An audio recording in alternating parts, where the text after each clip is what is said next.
नमस्कार माय to family. तर सिडकोतर्फे 4508 घरांची जी योजना आहे ती जाहीर करण्यात आलेली आहे. तर त्याचे जे थोडक्यात वेळापत्रक आहे ते आपण पाहूया. तर तुम्ही पाहू शकता योजनेचे वेळापत्रक हे अशा पद्धतीने आहे. ऑनलाईन अर्ज नोंदणी ही 22 नोव्हेंबर 2025 रोजी दुपारी 4 वाजल्यापासून सुरू होणार आहे. तर 21 डिसेंबर 2025 पर्यंत नोंदणी केलेल्या पात्र अर्जदारांना दिनांक 28 डिसेंबर 2025 रोजी सकाळी 11 वाजल्यापासून सदनिकांची ऑनलाईन निवड करता येणार आहे. तर आता कोणत्या लोकेशनला कोणत्या गटासाठी किती सदनिका उपलब्ध आहेत ते आपण पाहूया. तर आर्थिकदृष्ट्या दुर्बल घटक या गटाअंतर्गत भूखंड क्रमांक 1 सेक्टर 11 द्रोणागिरी या ठिकाणी 22 सदनिका उपलब्ध आहेत. भूखंड क्रमांक 63 सेक्टर 12 द्रोणागिरी या ठिकाणी 19 सदनिका उपलब्ध आहेत. भूखंड क्रमांक 68 सेक्टर 12 द्रोणागिरी या ठिकाणी 27 सदनिका आहेत. तर भूखंड क्रमांक 8 सेक्टर 21 तळोजा या ठिकाणी एकूण 41 सदनिका उपलब्ध आहेत. त्यानंतर भूखंड क्रमांक 1 सेक्टर 22 तळोजा या ठिकाणी 21 सदनिका उपलब्ध आहेत. तर भूखंड क्रमांक 1 सेक्टर 27 तळोजा या ठिकाणी 105 सदनिका उपलब्ध आहेत. त्यानंतर भूखंड क्रमांक 1 सेक्टर 34 तळोजा या ठिकाणी 156 सदनिका आहेत. त्यानंतर भूखंड क्रमांक 6 सेक्टर 34 तळोजा या ठिकाणी 188 सदनिका उपलब्ध आहेत. भूखंड क्रमांक 1 सेक्टर 36 तळोजा या ठिकाणी 135 सदनिका उपलब्ध आहेत. तर भूखंड क्रमांक 2 सेक्टर 36 तळोजा या ठिकाणी 353 सदनिका उपलब्ध आहेत. भूखंड क्रमांक 1 सेक्टर 37 तळोजा या ठिकाणी 26 सदनिका उपलब्ध आहेत. तर भूखंड क्रमांक 1 सेक्टर 40 खारघर या ठिकाणी 20 सदनिका उपलब्ध आहेत. भूखंड क्रमांक 9 सेक्टर 15 कळंबोली या ठिकाणी मात्र फक्त 2 सदनिका उपलब्ध आहेत. अशा पद्धतीने आर्थिकदृष्ट्या दुर्बल घटकासाठी एकूण 1115 सदनिका उपलब्ध आहेत. त्यानंतर अल्प उत्पन्न गटासाठी कोणत्या ठिकाणी किती सदनिका आहेत. तर अल्प उत्पन्न गटासाठी भूखंड क्रमांक 1 सेक्टर 11 द्रोणागिरी या ठिकाणी 110 सदनिका आहेत. तर भूखंड क्रमांक 63 सेक्टर 12 द्रोणागिरी या ठिकाणी 131 सदनिका उपलब्ध आहेत. त्यानंतर भूखंड क्रमांक 68 सेक्टर 12 द्रोणागिरी या ठिकाणी 131 सदनिका उपलब्ध आहेत.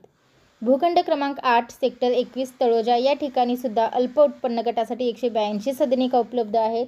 तर भूखंड क्रमांक 1 सेक्टर 22 तळोजा 124 सदनिका उपलब्ध आहेत. भूखंड क्रमांक 1 सेक्टर 27 तळोजा या ठिकाणी 514 सदनिका उपलब्ध आहेत. तर भूखंड क्रमांक 1 सेक्टर 34 तळोजा या ठिकाणी 511 सदनिका अल्प उत्पन्न गटासाठी उपलब्ध आहेत. तसेच भूखंड क्रमांक 6 सेक्टर 34 तळोजा या ठिकाणी 727 सदनिका उपलब्ध आहेत. तर भूखंड क्रमांक 2 सेक्टर 36 तळोजा या ठिकाणी 683 सदनिका उपलब्ध आहेत. भूखंड क्रमांक 1 सेक्टर 37 तळोजा या ठिकाणी 137 सदनिका उपलब्ध आहेत. तर भूखंड क्रमांक 1 सेक्टर 40 खारघर या ठिकाणी अल्प उत्पन्न गटासाठी 119 सदनिका उपलब्ध आहेत.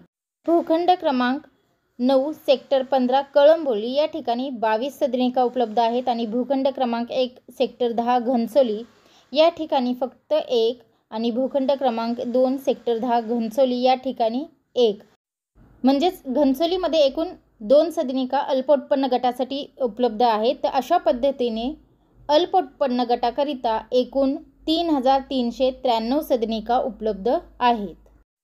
आता या योजनेमधील ही सर्व घरे तयार असून संपूर्ण रक्कम भरल्यानंतर घराचा ताबा लगेच देण्यात येणार आहे. अर्जदारांना सर्व कागदपत्रे सादर करावी लागतील आणि त्यासाठी 236 नोंदणी शुल्क भरणा करावा लागेल. कागदपत्रे तपासणीअंती पात्र अर्जदारांना त्यांच्या इच्छेनुसार घराची निवड करण्याची संधी मिळेल.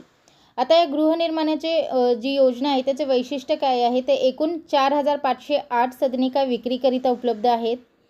रस्ते, रेल्वे आणि मेट्रोद्वारे उत्तम कनेक्टिव्हिटी आहे. आधुनिक सोयीसुविधांनी सुसज्ज गृहसंकुलेही आहेत.